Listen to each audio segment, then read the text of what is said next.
In mathematics, we like to understand things, and one way to start is with the idea of sets. So you can have a set 1 and 2, and you have a so-called mapping or function from that to another set with A and B, and one of those would be turn 1 to B and 2 to A, and there are other ones as well.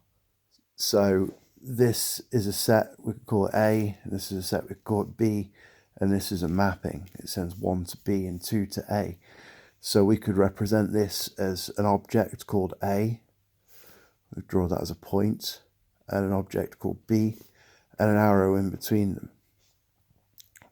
The idea of a category is that we have a load of objects and we have arrows between them.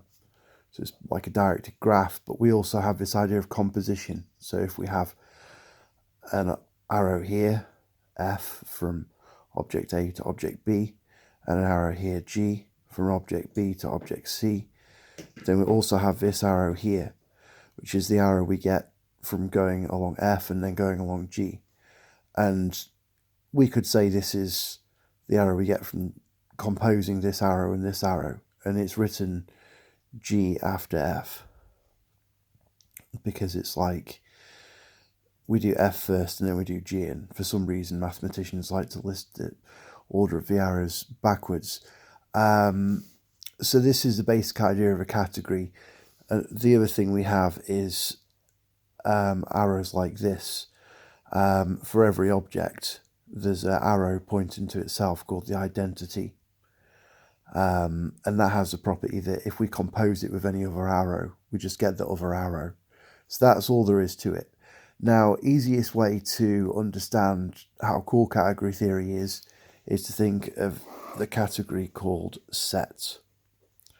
The objects are sets. Every set is in it. So imagine you got the set of apples that you ate for dinner last year. We've got the set of biscuits and all these different sets, and we have and they're the different objects, and then the arrows are the mappings between those. So for example, there's going to be these two objects A and B in this category set, and there's going to be this arrow F between them. There's also going to be this one here where they both get sent to the same thing. And there's going to be mapping from this set to itself. And in particular, there's going to be the mapping that sends 1 to 1 and 2 to 2. That's going to be the identity mapping of this associated with this object A. So there we have it. Category set, arrows are mappings. Another word for mappings is functions. And another word for arrow is morphism. So you can understand the category theory terminology. So basically, here's the idea. We start off with the collection of all sets. That's not a set. It's actually a bigger thing.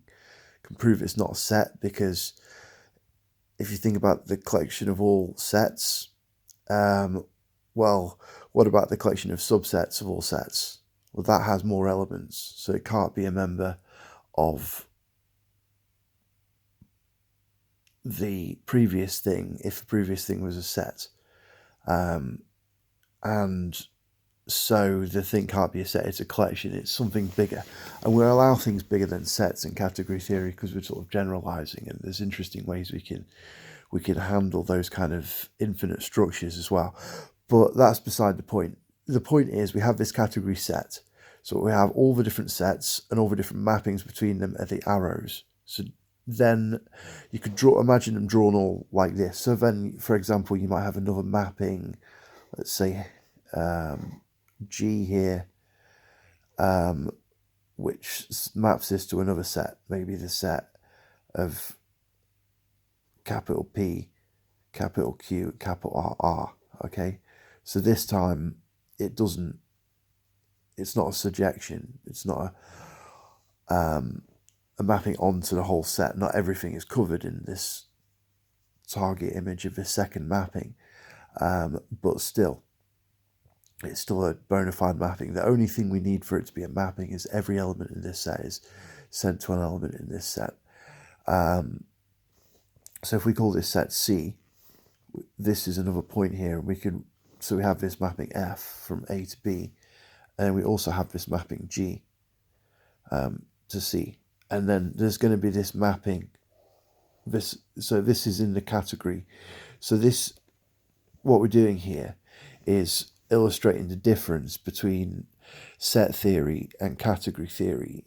And basically the idea is a category theory, we are forgetting about the information that's happening inside these dots, because in category theory all we have is dots and arrows, and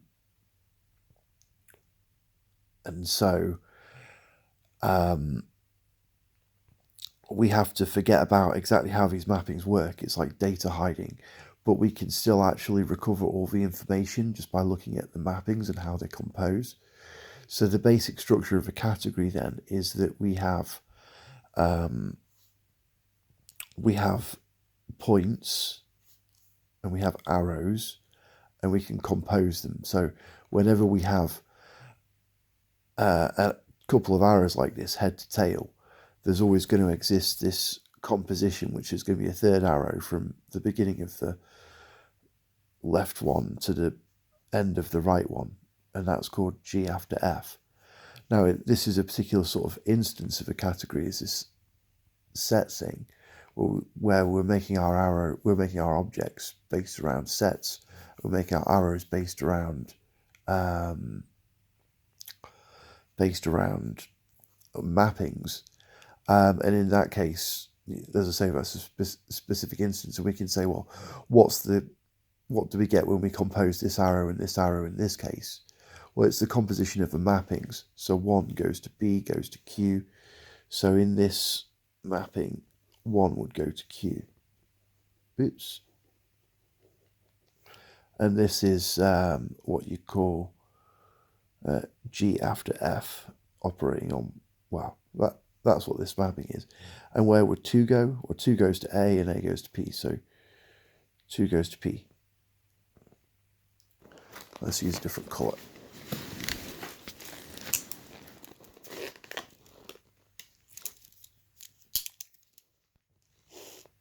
Two goes to P,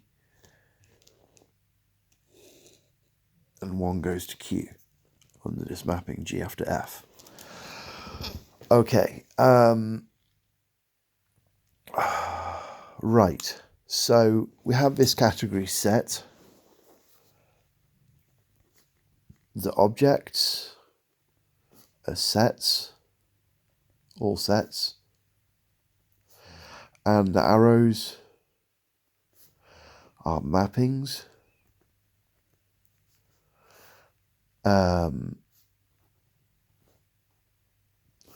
And the composition of 2 arrows corresponds to the composition of mappings.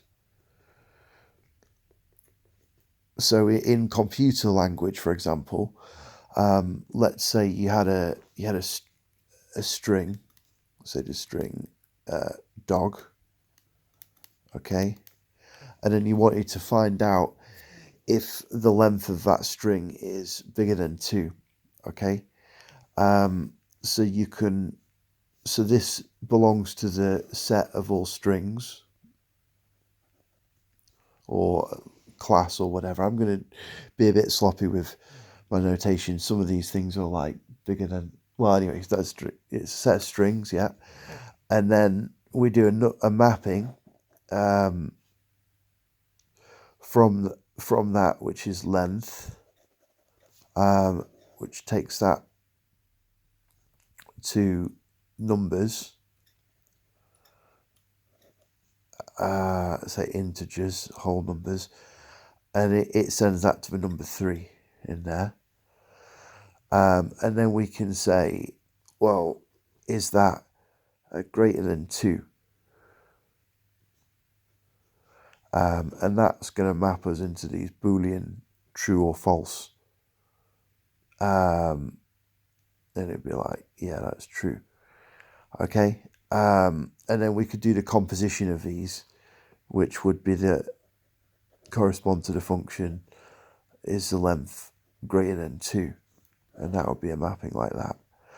And that's the composition of those two arrows. So this category set's important for understanding. I mean, basically, when you're using a functional programming language, you're doing things in this category set because you're just calling functions on stuff. And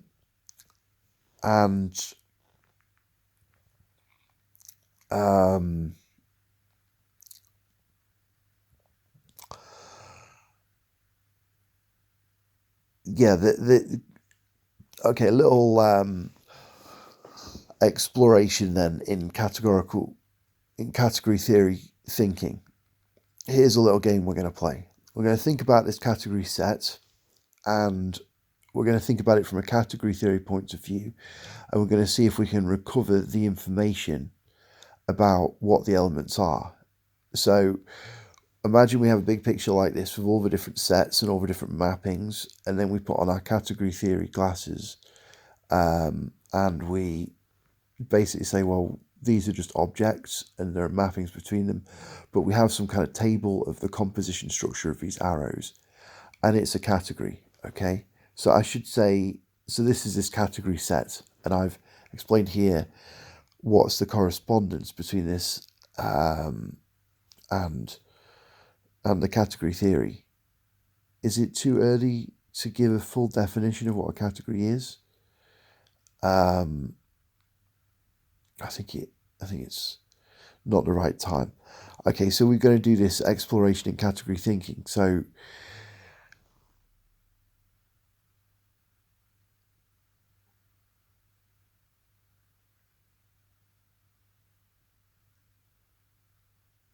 what if we wanted to do something?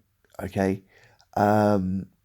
we wanted to send arrows to things. Okay, we're like primates and stuff. We like to, send arrows to things. So what's the easiest object in set to send arrows to? What's a good object to do that? Well, you could often send arrows to booleans. Yeah, you could ask if things are true or false. Logic people like to do that. But is there a particular kind of object in this set that it's really good to send arrows to? Okay, mappings between sets. Consider the set 1, 2, and 3, and this set A. Okay. Now, how many mappings are there from this set here to this set here? Just one, yeah? This is called a final object. It's a singleton set, yes? This is a singleton set. We call it a singleton set because it's just a single element. And it's a final object, so-called, in the category set. What does that mean? It means that for any object in this category set, there exists a unique arrow from A to this thing. What are we going to call it? Let's call it S, okay? It's our final object. So S is a final object. That's what we're defining here. What's it mean? It means this stuff. And there exists this unique mapping that sends A to S, okay? So does this singleton set have this property? Is it a final object? Well, for any other set, there's a unique mapping from this. It's kind of like a constant mapping. It collapses things down, okay? Except you might say, what about the empty set? But for the empty set, we could also say there's a mapping. It's a little bit weird because there's no elements there, but it's kind of like, well, prove me wrong. And that there's a unique mapping. You can kind of say, well, there isn't two different ones for sure, but we can say there's one in a kind of you can't prove me wrong sort of sense, and it's a little bit weird, but it helps. Anyway, so this is a final object in the category. So what? Well, think about mapping back from this set to this set, okay? So we can do it in three different ways. So for example, we can go from A to 1. And so if we call that mapping, let's call it, I'll call it H1, okay? There's also going to be H2 that sends it to 2 and H3 that sends it to 3. So if you imagine now we have all the other arrows and sets and all the rest of it, and we have this huge structure, and then we collapse it down to like a load of points, and we have these arrows, and we know how they're composed. This is category theory. Well, we've just found the special arrow, H1 there, and it comes from this thing here, which is a singleton object, and we can identify what it is by checking in the category theory that has this property, but it then has this mapping, which basically injects the identity. It gives if we follow from this mapping as it goes into this set X, which would be a point here, and then there'd be further mappings out of here, let's say Q coming out of here like so, and we can track the identity of stuff coming in from there. So basically, in category theory, we can identify final objects if they exist, and then we can use them to abstract this notion of the identity of things. Now, that might sound a bit peculiar, and I know it's a little bit off the wall, but it's...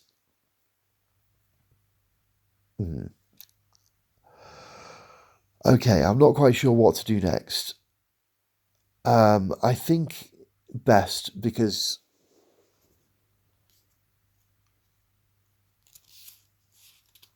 let's talk about products.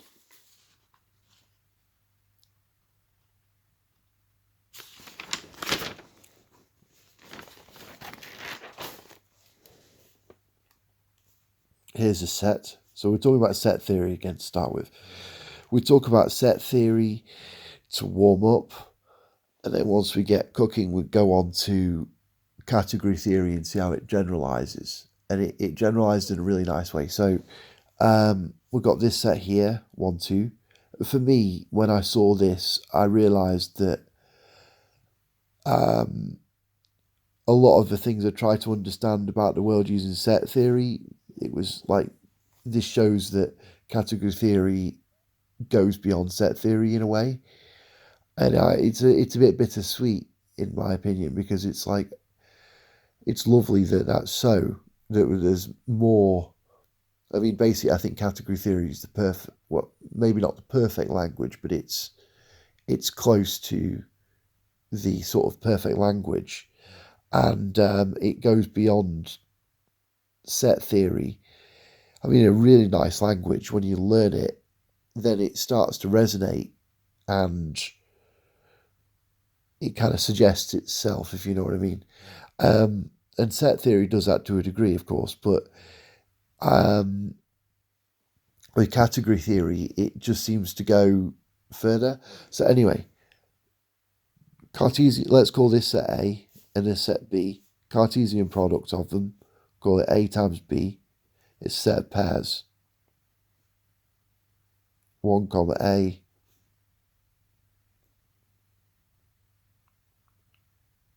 2 comma A,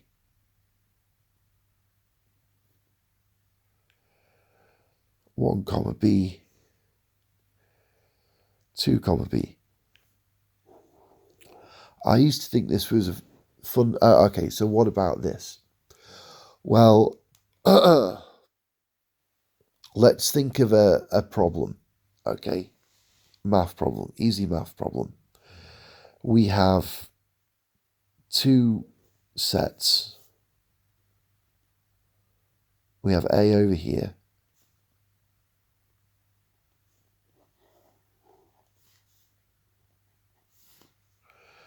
and we have B over here. Our problem is to find a set that has a mapping into A and a mapping into B. So let's have a go. Let's try the set P, Q, R. We'll give this set a name. Let's call it X. Can we find a mapping from X into A and also from X into B? I think we can. Let's try sending P into 1, Q into 1, and R into 2. And also let's send P into A, and Q into A, and R into B. Okay. So let's call this mapping L, and let's call this mapping R. Okay. So L of P is 1, and so on. So we did it. Is this the best possible solution? Well, what about if there was a way of solving this problem so that for any other solution like this one, we can abstract out the sort of perfection from it and illustrate it in a pure condensed form? Well, it turns out that this is the best solution. Because for any mapping, like for example this one, there's a unique mapping from X. So let's call this S, okay? And what we're saying is that for any mapping L from, okay, so for any set X and for any mapping L from X to A,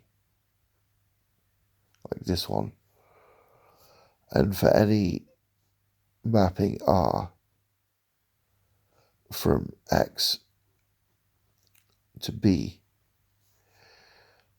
there exists a unique mapping from X,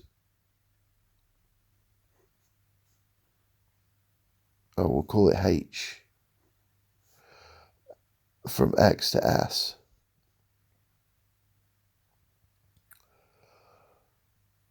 And also there's some automatic projections from S into these sets here. So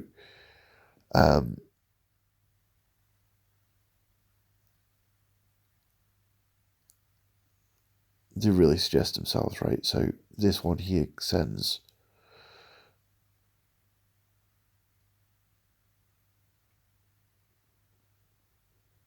it's just projecting the components, okay? So it sends 1A and 2A to A, and 1B and 2B to B, and we'll call that pi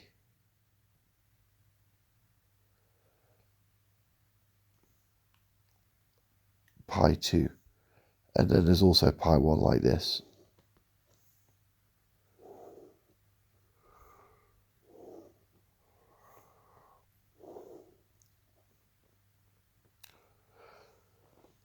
And so what we're saying is that there exists a unique thingy such that if we take this mapping H from here to here, and then let's say we do pi 1, that's the same as L. So we say that L is equal to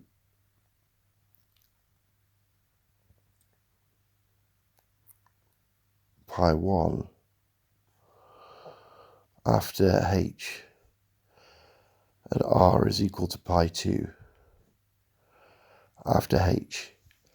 Now it turns out that this is definition of, well, it is a special property that this mapping has. So, well, let's actually find what this mapping H is, okay? So we'd say, okay, we want to send P into 1. So what are we going to do? Well, we know we're sending P into A.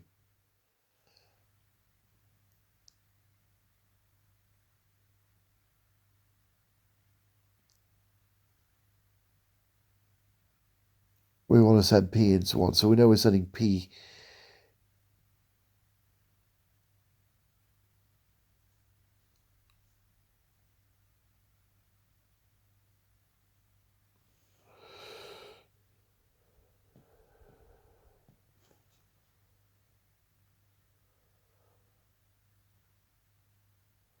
So, okay, we know we want to send P to 1 under L. So we've got to send P into either 1A or 1B up here. And also, we know we're sending P into A in here. So that means we have to send P to 1A. This is under our mapping H. So H of P is 1A. And H of Q, what about Q? Well, under L, we're sending Q to 1. So we know the first component has to be 1. And under R, we're sending Q to A as well. So it's the same. And H of R, well, we're sending R to 2. So it's 2 something. And we're also sending it to B, so it's 2B.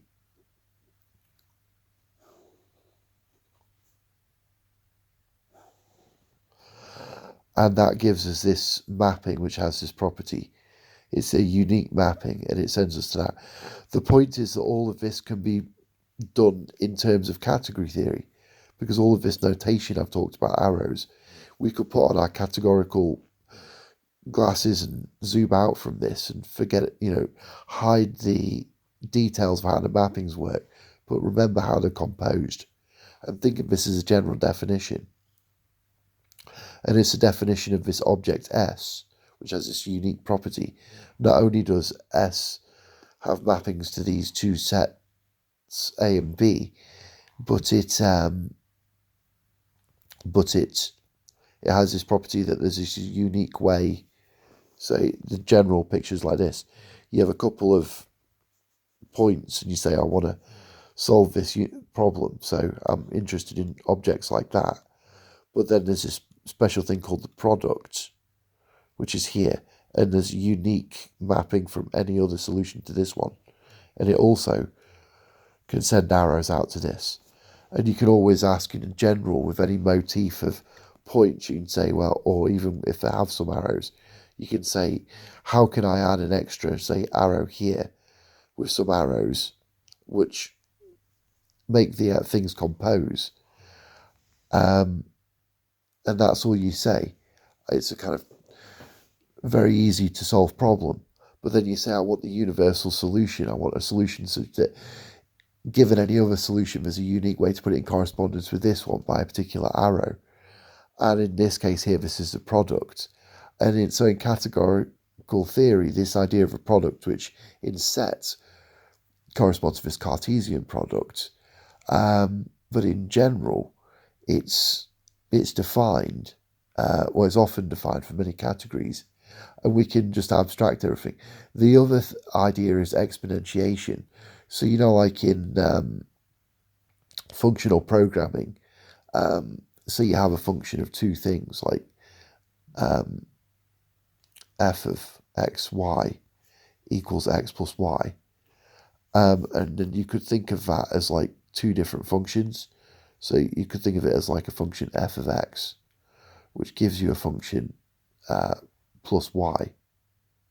And then you can do that as like currying. So you can basically do this, represent all this again. It's like exponentiation. It has another categorical theory representation. So you can represent the idea of applying functions to things, again, in category theory terms. Okay, one more thing then is a functor. So if you have two categories, then you can do a mapping between the objects. And then a functor is something that preserves the arrows and preserves the structure. And if you think about those, then you can have like a category of categories, or you can have arrows as functors. Any structure, if you represent it as category, then you can compare things using functors.